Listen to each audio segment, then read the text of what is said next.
Let's celebrate. Thank you, Sheriff Bianco, for keeping us safe and for all that what a wonderful introduction. Welcome to the California comeback.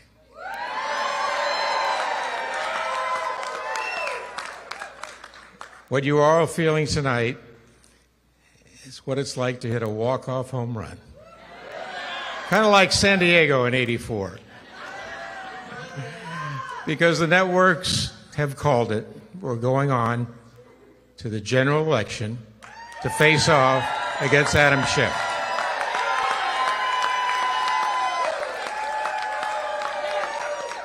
Keep in mind, this is the first game of a doubleheader.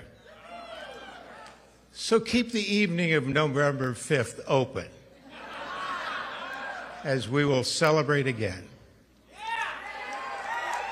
I congratulate Congressman Schiff for joining me in the general election and recognize Congresswomen Porter and Lee for being in the arena and fighting for their beliefs.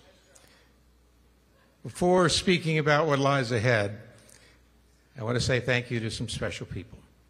First, to my wife, Candace. Without her love and support and perspective, I wouldn't be standing here tonight. As much as anyone, she follows that old Dodger saying, you gotta believe. I love you always and forever.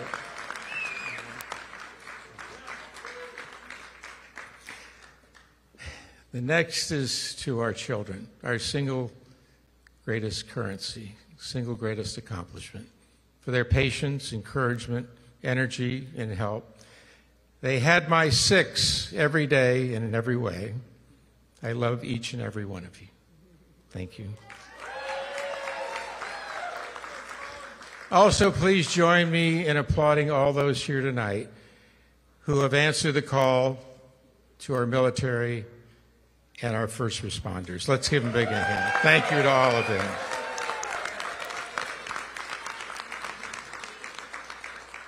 And then to you voters, you've exercised the most powerful of our many freedoms, and that's to right to vote. And I've always said this, it's the single greatest currency we have.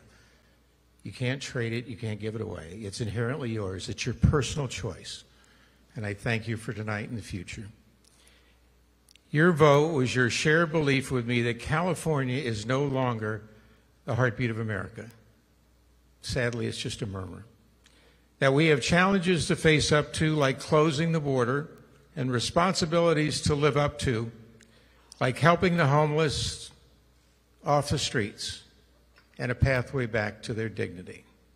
And that if we do those things and more, our best days will be ahead of us, with California once again being that vibrant heartbeat of America.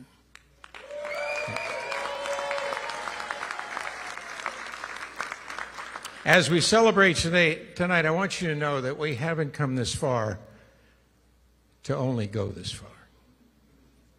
When I stepped on the field for the Dodgers and the Padres, I didn't play for Democrats or Republicans or independents. I played for all the fans. And tonight, I'm running for all the people. Let me ask you, if you believe that our wide open border has been a humanitarian and national security catastrophe, then join our campaign. If you're struggling to pay bills at your kitchen table and only buying $10 of gas instead of 10 gallons, then come join us. If you're embarrassed by the state and federal government's failure to address the heartbreaking and endless plight of the homeless, come join our campaign. If you're frightened by the brazen crime that runs rampant in our cities because of those who have turned their back on our police, then join our campaign. If you're tired of career politicians that worry more about their next job in Washington than your next job here in California, you join our campaign.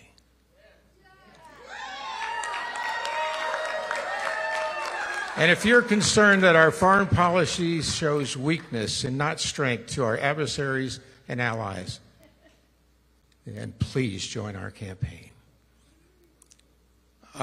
Unlike others, and many of you, they want a job.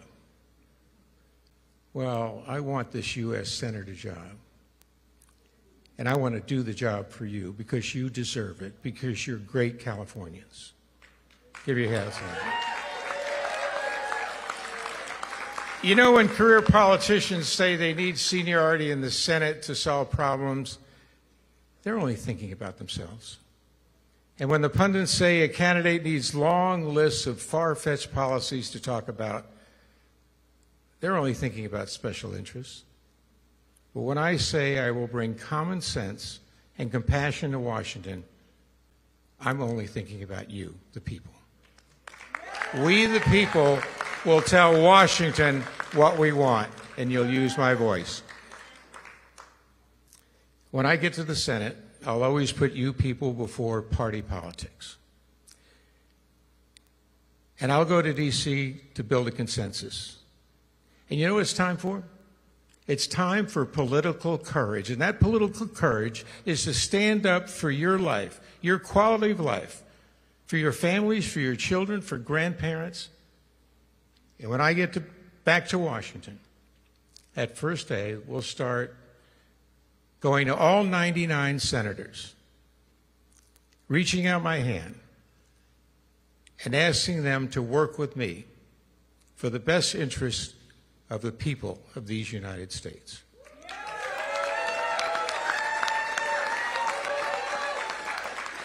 And as the great Abraham Lincoln said, when someone is right, I will stand with them.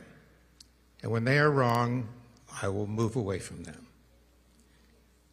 In closing, I say that tomorrow is the first day of the rest of this campaign, and the days after that will be challenging. But I feel as excited, as confident, as optimistic as that young boy back in September 1st of 1969, who was called up to the Dodgers, went to the clubhouse, and put a Dodger uniform for the first time, and my dreams came true.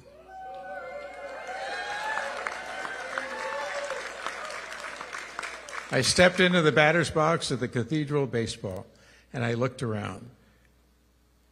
And I looked up and I said, thank you, God. Hard work and dedication do make your dreams come true.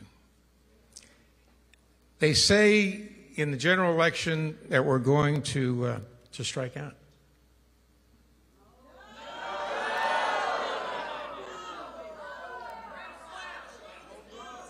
You know what that's from? That's from the crowd that believes in the status quo. Well, Ronald Reagan said that's Latin for the mess we're in. Well, know this. It ain't over till it's over. We've got to the starting line. And that quote you all know is true in baseball and it's true in politics. And my opponent has been advertising that he wants me. And he's mistaking kindness for weakness. Remember that old saying, be careful what you ask for? Well, he's like the pitcher that throws me 70-mile-an-hour fastballs and then watches me run around the bases. I can't thank you enough, all of you here tonight, throughout California and throughout this great country, are now listening to a new voice with fresh ideas. Someone that at this time in my life could have easily, with my wonderful family, just gone about my business. Thank God every day for what he's blessed me with. But I got up about 7 months ago and they turned TV on and I saw a Washington that was imploding, our hired politicians that were failing us, and I decided it was time maybe for the greatest opportunity in my life, the greatest blessing, and that's to represent you. God bless you. Thank you. Join me on this journey. Thank you.